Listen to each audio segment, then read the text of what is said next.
Life is a silent battlefield, where enemies do not always come from the outside. Often, the greatest challenge we face is the one that exists within us.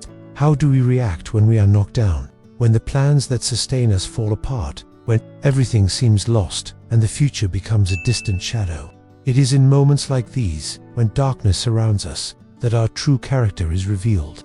And the central question is, who will we be when nothing remains but our purest essence? When there are no more titles, riches, or status, what will be left is the strength of our soul and the courage of our spirit. In many stories, we see heroes who fall, but what truly matters is not the fall, but how they rise again. The future king of Israel, David, was one such hero. He lived as a fugitive, hunted, exiled, and stripped of everything that could symbolize his worth in the eyes of the world. Yet, despite the pain and loss, David remained steadfast in his essence, refusing to let circumstances define him. He was no longer a prince with a crown, but a man forged in life's hardest trials, in pursuit of truth, justice, and wisdom. What message does he leave us? What does his journey teach us about resilience, about facing moments of suffering and transformation? How does Stoic wisdom fit into this biblical episode, where a man had to live in constant flight, not knowing what the future held? Today, we will uncover the deep connection between David's years of exile and the teachings of Stoic masters like Epictetus, Seneca, and Marcus Aurelius. We will explore how Stoic philosophy can teach us to keep our essence intact, even when we are put to the test. Stay until the end and subscribe, because every story here is not just a reflection on the past, but an invitation to personal transformation, inner mastery, and balance amid chaos. Here, every narrative becomes a silent compass, guiding us toward a life of greater wisdom and presence. Today, we will dive into the journey of David, the king who became great, not by his physical strength, but by his ability to remain true to himself in the face of adversity. Let us discover the Stoic message behind the years of exile of David. David's story is one of the most profound and human narratives in the Bible. It begins with a promise, an anointing of greatness, but soon turns into a grueling journey filled with pain. King Saul, consumed by envy and fear, sees David as a threat to his throne. The young man, anointed to be the next king of Israel, is forced to flee, to live in exile, hunted by someone he once considered a mentor and friend. David's life, which once seemed destined for victory, is reduced to that of a fugitive, constantly shadowed by a king who pursues him relentlessly. In this exile, David is not just running from Saul, he is running from a destiny that once seemed to guarantee him the crown. But that destiny, which once appeared certain, crumbles into shadows, leaving David with few options. Suddenly, he finds himself at the mercy of forces beyond his control. The years that follow are not just a test of physical endurance, but a trial that goes beyond the body. They are years of emotional resilience. In the silence of his flight, David is forced to confront the depths of his own soul, his insecurities, his doubts, and the weight of carrying a promise that seems increasingly out of reach. David lives in a reality where trust becomes a rare commodity. He can no longer rely on Saul's support or the security of an impending reign. What remains of a man who once stood at the height of glory when his life is reduced to running, hiding, and fearing for his safety? The young man who faced Goliath with unshakable faith now finds himself in an equally terrifying internal battle, a silent struggle that no longer involves swords or shields, but his own sense of failure and defeat. At one point in his flight, David arrives in the city of Nob, where he takes refuge in a temple. There, he asks the priest for bread, but in a desperate act, he also lies to survive. The sword of Goliath, the symbol of his great past victory, is handed back to him, but in a tragic way. This sword, which once defeated a giant, now becomes a symbol of his own escape. David is not only in conflict with external enemies, but also with his own mistakes.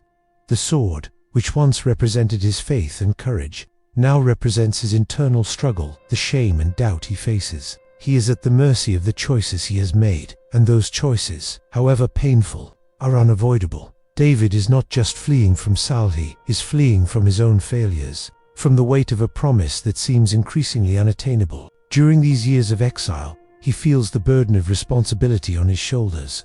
He could have succumbed to anger, hatred, or despair, but David chooses the path of introspection. He isolates himself, immerses in solitude, and searches within for the strength to keep going. he learns a fundamental lesson. True strength does not come from the sword, but from the soul. True victory is not over external enemies, but over the internal ghosts that haunt us. Over time, David realizes that his true battle is not against Saul, but against his own perception of defeat. He begins to understand that the greatest enemy is not the one pursuing him physically, but the emotions consuming him internally. He learns to control his reactions, to transform suffering into a tool for growth. In moments of despair, he finds peace in silent prayers, in solitary reflections, far from the world's gaze. It is in this silence that he reconciles with himself and his mission. He becomes stronger, wiser, and paradoxically, more prepared for the future that awaits him. During these years of exile, David begins to understand that his journey is not about fighting for a throne, but about being shaped by experience. He does not seek the crown, but the wisdom that will come with time. He knows the right moment to rise will come, and he waits for it with patience. True strength is not in the relentless pursuit of power, but in the ability to wait for the moment. When action is necessary, he does not despair, nor does he react to chaos with anger or vengeance. Instead, he allows time and circumstances to do their work, knowing that one day the crown will be his, not because he fought for glory, but because he endured adversity with dignity. When Saul finally falls, David does not rise as a man made for power, but as a man who knew how to wait. He stands not as a conqueror, but as someone forged by experience. His true strength is not seen in the sword, but in the serenity with which he faced years of suffering. He becomes king not because he fought for it, but because, over time, he learned the value of patience, resilience, and self-awareness. The crown is not his reward for external conquests, but for the inner mastery he achieved over himself. Thus, David does not merely prepare to rule Israel, he prepares to be a leader who understands the true nature of power. He knows leadership does not come from brute force, but from the ability to remain true to one's essence, even in the darkest hours. He understands that the throne is not a prize, but a responsibility, and it is with this understanding that he steps into his role, knowing that his greatest challenge will not be governing the people, but remaining faithful to who he became during the years of exile. David's story during his years of exile is a living example of what the Stoics call silent resilience. Forced to live as a fugitive, he faced not only the dangers of external enemies, but also the internal storms of his own mind and heart. Stoic philosophy teaches us that events themselves do not have the power to disturb us. It is our perception of them that does. As Epictetus said, "It's not what happens to you, but how you react to it that matters." Faced with extreme adversity, David could have seen his exile as an absolute defeat. He could have surrendered to anger or despair, allowing himself to become a victim of circumstance. Instead, he chose a different path. He viewed his reality not as a tragedy, but as an opportunity for personal growth. He understood that to become the leader Israel needed, he would have to master not only external enemies, but also his own mind and emotions. Rather than dwelling on the injustice he suffered, he sought wisdom, patience, and honor. David knew his true mission was not revenge or a struggle for power, but the preservation of his integrity and perseverance in the face of hardship. Seneca, one of Stoicism's great teachers, reminds us that true freedom is not the absence of external pressures but the strength to remain unbroken by them. In his letters he writes, "True freedom is not the absence of burdens, but the power to carry them unshaken." David embodied this very concept of inner freedom during his exile. He was not free from Saul's pursuit, constant threats, or loneliness, but he learned to be free in how he responded to them. His true freedom lay not in physical escape, but in maintaining inner peace and acting with honor and dignity. Regardless of circumstances, he refused to be enslaved by adversity, rising above it instead, keeping his focus on what truly mattered, his divine mission and the values that defined him. Furthermore, Marcus Aurelius, the philosopher-emperor, and one of Stoicism's greatest thinkers, wrote something profoundly relevant to David's exile. The obstacle in the path becomes the path. What stands in the way becomes the way forward. In his journey through the wilderness, David did not succumb to pain or despair. He used hardship as fuel for self-improvement. Every obstacle, betrayal, and challenge did not defeat him, it strengthened him. He refused to let suffering consume him, instead using it to fortify his soul. Like iron forged in fire, adversity shaped David into a wiser, stronger, and more purposeful leader. He understood that true strength is not physical but internal, serenity in the storm, courage in doubt, and the wisdom to learn from every trial. Thus, David's journey reflects the essence of Stoic philosophy: mastery over one's thoughts and emotions, the ability to face adversity with dignity, and the inner strength cultivated through silent endurance. David was not a perfect man, but his resilience in suffering and commitment to his mission exemplify how true power lies not in resisting the external world, but in remaining faithful to one's principles, no matter the circumstances. He proved that even in the darkest hours, virtue is found in our choices and how we respond to what life brings. Are you in your own invisible prison? Often, we are prisoners of our own emotions and thoughts. It is not iron bars that confine us, but the weight of our memories, past wounds, and the injustices we carry. What prisons do you bear? Are they the scars of the past, betrayals you haven't forgiven, or the paralyzing fear of an uncertain future? Like David, we all face seasons of exile, times when we feel isolated, misunderstood, and on the run. These moments of solitude and uncertainty could break us, but are they here to destroy us or to make us stronger?